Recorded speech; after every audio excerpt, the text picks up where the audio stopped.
MasterChef is back. I really think this is something I could do. 2 expert judges to decide who wins. We're looking for a great cook who can make it as a professional. Someone to turn out exceptional food under pressure. I won, it meant everything to me.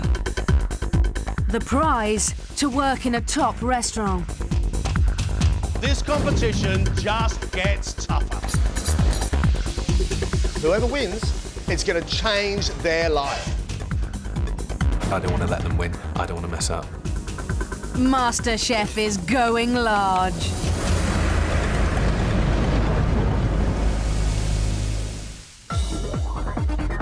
These 6 contestants all want to become the next star restaurant chef. But in this programme, only one winner will get through to Friday's quarter-final. They face 3 tough tests. They have to invent a dish from scratch. Very, very salty. My palate is slightly stripped. They have to survive the pressure of working in a professional kitchen. 2 sea trout to start, followed by 1 veal scallop, 1 fish of the day. And they have to impress the judges with their own recipes. All in just 2 days. Welcome to MasterChef. 40 minutes, 1 great plate of food. Your time starts now. It's the quick elimination test. Deciding which 3 stay are judges John Turode, top chef and restaurateur. All I want to see is a competent cook who understands the ingredients they're working with. That's all. And food writer and ingredients expert Gregg Wallace. Anyone who's chucking it in, suck it and see, it won't wash here. They've got to understand flavourings, they've got to understand the food. The contestants have 40 minutes to invent a dish and cook it from today's ingredients. Lamb mince, cucumber, mint, phyllo pastry, Greek yoghurt, pita bread, leeks, dark chocolate and orange. They can use as few or as many ingredients as they like. Imelda is a tour guide, but she doesn't believe in direction in the kitchen. I'm an intuitive cook, and that means there's a bit of drama. Things don't necessarily go exactly according to plan. I do not necessarily consult the recipe, but I do enjoy that journey. Why are you here on MasterChef then, Imelda? I'd love to have a career in food, but I really think that I've got something to give in experience and enthusiasm.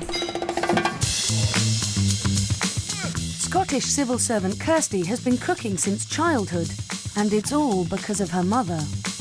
My mum really can't cook, so I started cooking my own meals when I was at school, because I thought, I don't really want that, I'll cook my own, and I just got more and more into it. Kirsty, you OK? You know what you're doing? Yeah.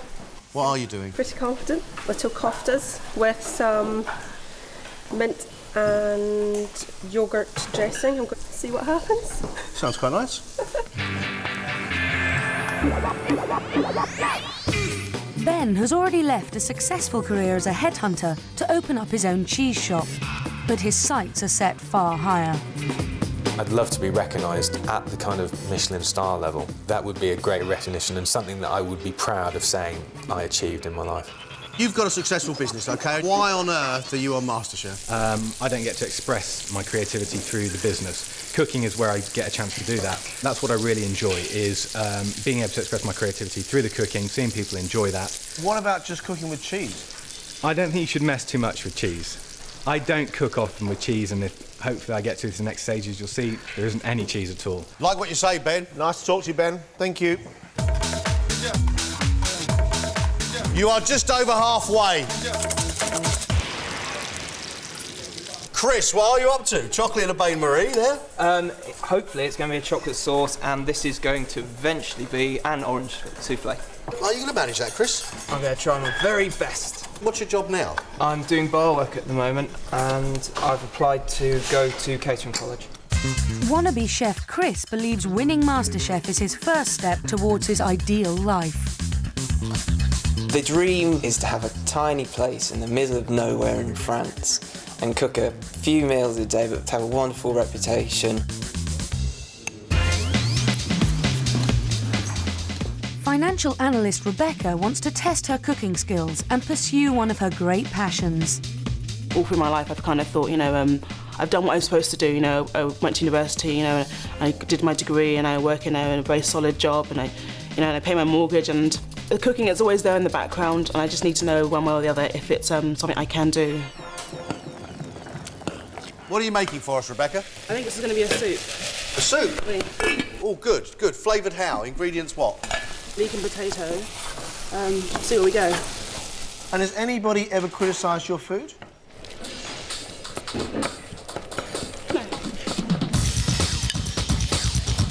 How time flies when you're having fun. You have just 10 minutes left. Mike, you look confident since you came in? Yeah, I like the ingredients, the sort of ingredients that I cook with at home. What are you going to give us? Spicy lamb burgers and a yoghurt and mint sauce. 36-year-old Mike found his priorities in life changed dramatically after a serious illness. I've had several careers. I was a stockbroker in a former life. And then I got ill and I had cancer and I recovered from that. And part of that recovery process was just thinking life's too short and thinking, I want to do this. I'm a creative person. 1 minute. Whatever you're doing, plate it up.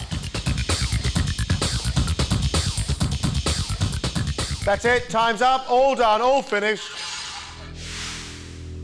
Mike is hoping his spicy koftas with a yoghurt, cucumber and mint sauce and balsamic leeks will be his gateway to a new life.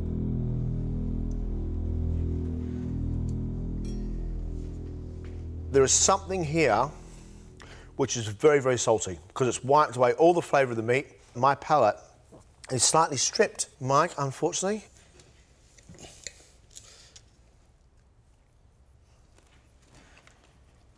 I think the idea of balsamic on there is completely wrong. It just doesn't fit in with a Middle Eastern or even a Greek-Turkish dish at all. Rebecca is looking to show off her skills with a leek and potato soup and a twist of orange zest. Why, Rebecca, in a nice bowl of autumnal soup, have we got some orange zest? I think I was thinking about cutting through the creaminess and getting just a tiny bit of sharpness in there. Can you remember the last time you might have eaten an orange with a potato? At the moment, no. There's probably a really good reason for that.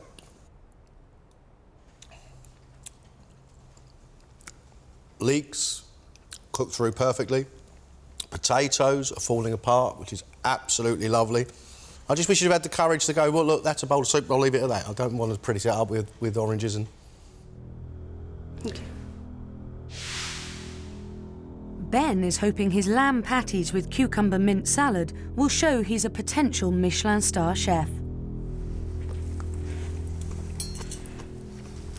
The flavour of the cucumber is lovely and fresh. A little bit of sweetness, a touch of salt, and then your meat kicks in right at the end. If I've got one small criticism, I think you could have seasoned those up and made them really highly seasoned. Yeah, I think that's fair to say.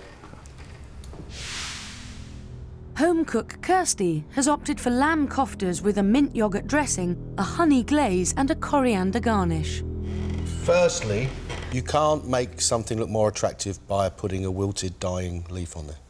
This looks a little bit pink to me. That's a little bit worrying, Kirsty. Okay.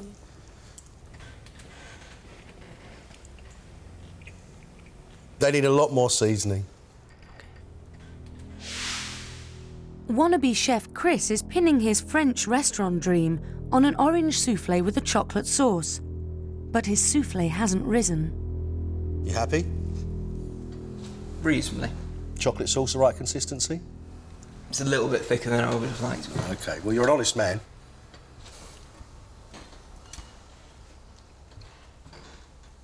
No, it's too eggy. OK, fair enough. And not enough orange. But, look, mate, absolute full marks for attempting something as difficult as that. I don't get any orange at all, but it does taste like Yorkshire pudding. Tour guide Imelda is risking it all with a lamb mince phyllo pasty and a tomato chilli sauce.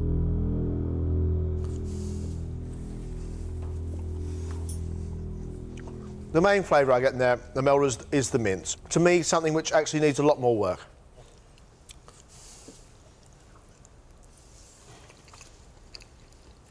You seasoned your meat really well. But the oil seeping... Can you see how wet? Okay. We've got to find 3 of you to go through. You go out there, get yourselves a drink. John and I are going to make a decision, OK?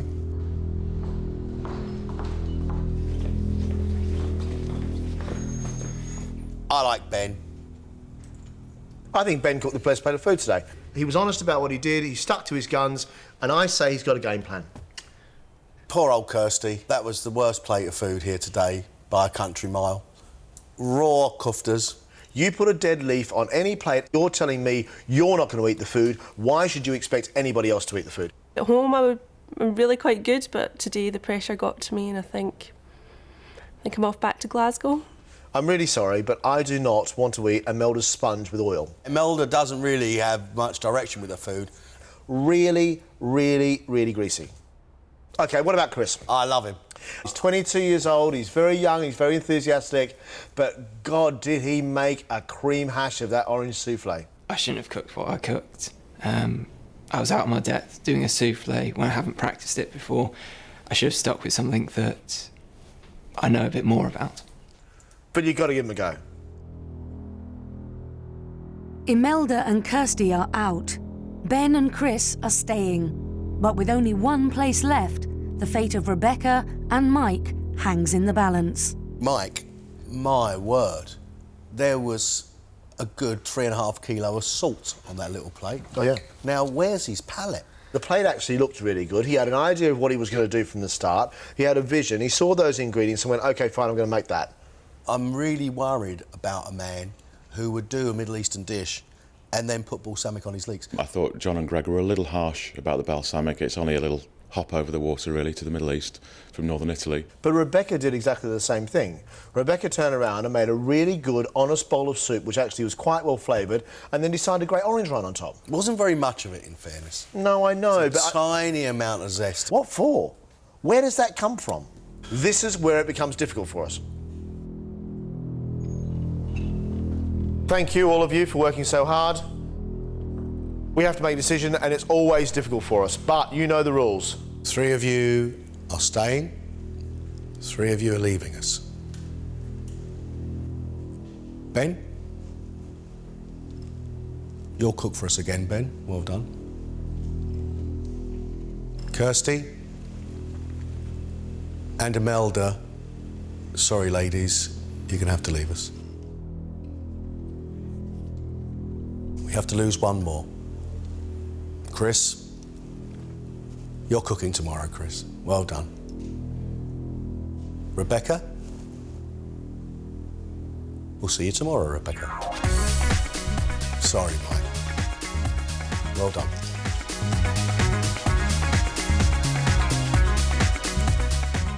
You just couldn't call it. It was really, really close. I'm just so pleased to get through. I'm surprised, shocked, and ecstatic to be through. I really didn't think I was going to make it. I'm still determined to get through to the quarterfinals, and no offence to them, but I don't want to let them win. I don't want to mess up. For the moment, they can relax, but tomorrow the pressure is on as they face 2 more daunting tests. It's early morning on the second day, and the contestants arrive at Rex Whistler, a restaurant serving modern British food in London's famous art gallery, Tate Britain. Chris, Rebecca and Ben will now have to prove they can stand the pressure of a professional kitchen. They'll be working under the watchful eye of executive chef Sean Davies in a hectic lunchtime service. Nothing goes out of this kitchen unless I myself are happy with it. So if it's not good enough, it'll be done again. OK? So listen, concentrate, and I want to see some passion and some action. The doors open, and with over 100 people booked for lunch, there can be no mistakes. Main course, 3 chicken. Rebecca? Yes, chef. Rebecca is juggling the hardest dish of all, crispy chicken, broad bean velouté and a mash salad. I think I'm coping with the pressure okay. Rebecca, come on. Lost my tongs? Chris, 2 scallops. Yes, chef. Wannabe chef Chris is making scallops with a lobster crab sauce.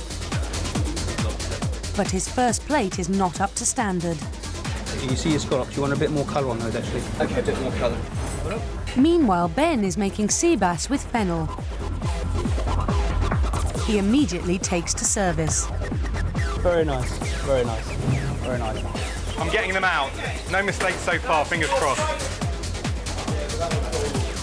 Young Chris is a fast learner and is soon working like a pro. Compliments from table 12 said the scallops were fantastic. Well done. Thank you, chef. After coming here, I definitely want to work in a kitchen. It's been absolutely amazing. But halfway through service, Rebecca is struggling. She can't cope with the pressure and her chicken is undercooked. Problem. This is not cooked. Rebecca, I want you to cook that chicken like I cooked it, OK? While Rebecca battles on, Ben is turning out plate after plate of perfect sea bass. 2 hours later, and the contestants have served over 100 people. Oh, that's nice and cool. It's time for John and Gregg to find out how they got on. How did Ben actually cope under that pressure? He coped really, really well. He really got into it. Fantastic. He did really, really well. Chris is the baby of the bunch. He was young, but he was very sort of mature. He came in, listened to exactly what I had to say, produced the dish absolutely perfectly. He did a really, really good job. So tell me about Rebecca. She didn't have as much passion as the other two. She just sort of hung back a little bit. If tomorrow you were going to employ one of those people as your right-hand person, who would it be? Ben had slightly edge. He understood a little bit more. He asked more questions. If I was going to employ any of them, it would have been Ben. Now they're straight back to MasterChef HQ to cook their best two-course meal. Rebecca just scraped through the first round, and she lost her nerve in the restaurant. Will she be able to make up for lost ground? Chris aimed high, but his hopes fell flat with a sunken soufflé. Today he's proved he can survive under pressure, but now he needs to produce the meal of his life. Ben impressed the judges with his fine flavours, and he coped well in the pro kitchen. Now he needs to prove he's got flair and creativity in the final test. Very best of luck. 1 hour. Cook very, very well. Off you go. They have to cook a two-course meal of their own design. Only one will win a place in Friday's quarter-final. Chris is cooking a beef and salad main course, but it's his starter that worries the judges. Chris, not a huge amount of ingredients on this bench. Don't really need a huge amount of ingredients to cook a great meal, though. And what great meal are you going to make for us? I'm keeping it quite simple with the starter. I'm doing a vine tomato and goat's cheese with mint and a hollandaise. Hollandaise? Yep. That's unusual. I've tried it in the south of France. I'm very disappointed with Chris because you've got goat's cheese and sliced tomatoes, and the only thing he's doing there is a hollandaise. Goat's cheese cold, tomatoes cold, and a hot emulsified sauce? That sounds disgusting. Rebecca is cooking some of her favourite French dishes, in the hope she'll make up for her performance in the pro kitchen. A lot of prep you've done here already? Yeah, I've got to be systematic about things. And what things are you going to give us? Grilled fillet of lamb, potato dauphinoise, and broad bean and pea puree. Rebecca, I have to ask you something. Ask away. Are you enjoying your cooking? When I'm by myself, I enjoy it very much. Do you not like her? I am just very unfriendly in the kitchen, to be honest.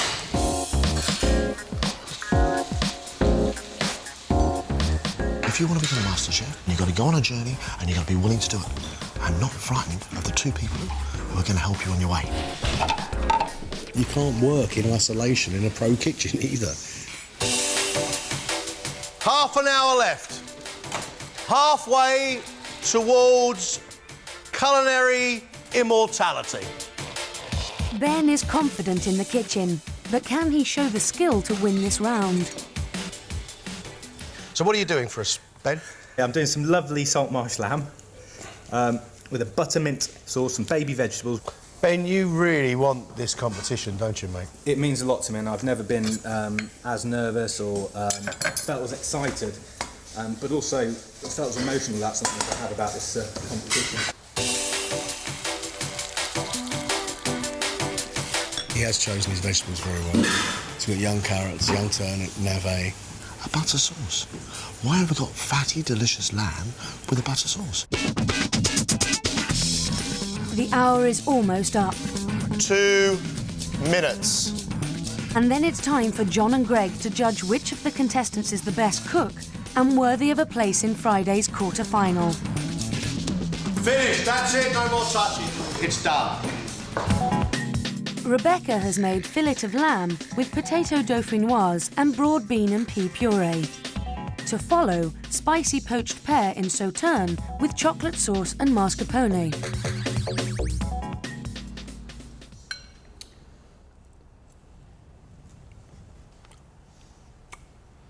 I think you have a very enjoyable and very, very tasty plate of food. The lamb seasoned well, sweetness of the peas. I don't think it looks great. I think it tastes wonderful.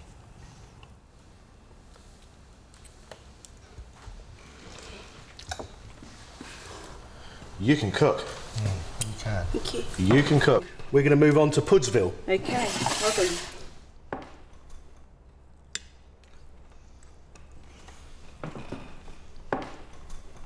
I can't now get very much sauterne from there at all. Right. Cinnamon in there, honey in there. Cloves. Cloves. We're probably 4 flavours too many. Okay. Right, look at that. I thought Rebecca has got a chance in the world of going to the next round because she has closed down on me and she doesn't care about this. After eating your food, you do care. Absolutely. Ben has made roast salt marsh lamb with mint hollandaise sauce and baby spring vegetables. For dessert, honey and thyme tuile biscuits with vanilla mascarpone and honey roasted figs. It's a good-looking plate of food, Ben. Lamb's cooked well. It feels to me as it's missing the guts of a big piece of acid, whether that be vinegar or more lemon in that sauce or whatever it might be.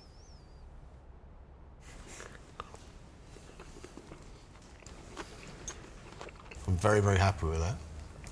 I think your lamb is cooked very, very well. It's all been seasoned very nicely. I do agree with John. It needs to be slightly more acidic. Let's talk about your very elegant dessert.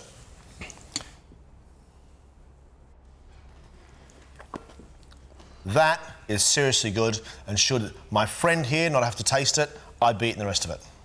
And I don't like desserts, Ben.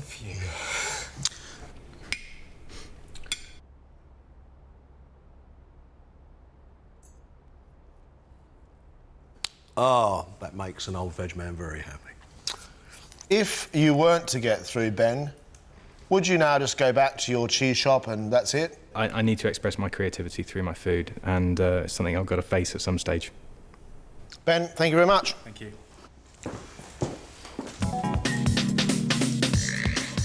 Chris has made a starter of goat's cheese, vine tomato and hollandaise sauce.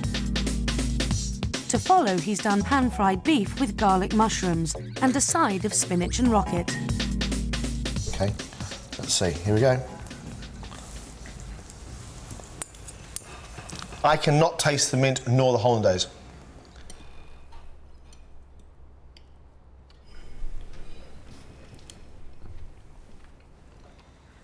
It's all creamy goat's cheese and fresh tomato. I think the hollandaise was just completely unnecessary. OK. We're going to move on to your big beefy main.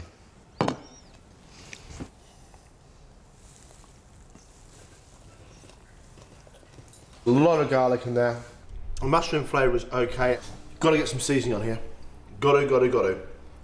If the spinach was there to be eaten with the beef, there'd be a huge, great big pile of it. There's no way you are going to take a forkful of beef with a forkful of leaf each time. Okay. It's arty-farty. I don't know why I really did it.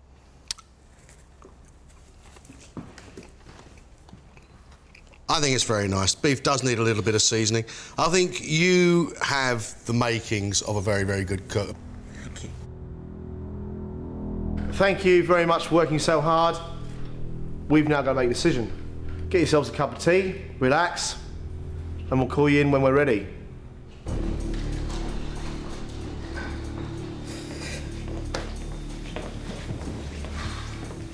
I know. Good competition, although I've got to say, this is most certainly in my mind now a two-horse race. Chris, good young guy, plenty of potential, but at this stage of the game, going for a quarter-final, you've got to do a lot more than slice some cheese and slice some tomato. There were some pretty big mistakes there. I still don't believe that goat's cheese and hollandaise go together. I don't know if I would change my starter, because I like that. I really like my starter. And the idea of a couple of bits of rocket and a few bits of raw spinach on the side of a big hunk of fillet of beef is such a wrong thing to do. That's Chris gone. It's now a decision between Ben and Rebecca. Ben's food looks like finished article restaurant food. Absolutely love that dessert. They were really positive about the dessert, which was something that, you know, I'd created from scratch and worked hard on and was really proud of. Rich, deep flavours, well thought out. He can make the biscuits. Rebecca, she's seriously lacking in finesse. Ran out of time and literally I had to plate what I had and I couldn't be fancy about it and I wasn't. Poaching pears, chocolate sauce, doing the lamb, marinating the lamb, making dauphinoise, making pea puree, everything seasoned properly, everything done well. Ben is more the finished article than her. There's no doubt about that. His 2 plates of food look far, far better. Rebecca is cooking food that, to me, I want to eat again. And Rebecca is cooking in such a way I think, if we take this girl on this journey, what are we really going to get? I think Rebecca's got natural talent. These things are too tough. This is far too tough to make a decision like this.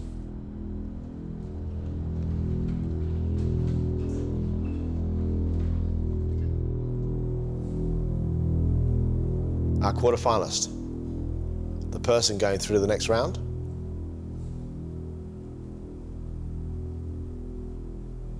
Ben, congratulations. Well done. It's all right. No, seriously. Good night. Oh, brilliant.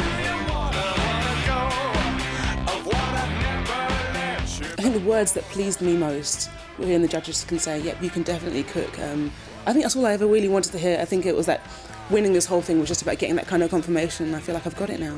It's made me want to even more go to catering college and get in that kitchen. I loved being in the kitchen earlier today. It was absolutely spectacular, and I want that buzz again and again and again, forever. I got through to the quarters. Oh my God, well done, honey. That is so fantastic. It's been a really hard day, but I'm really pleased. I guess I've got to come back and really up my game and prove myself.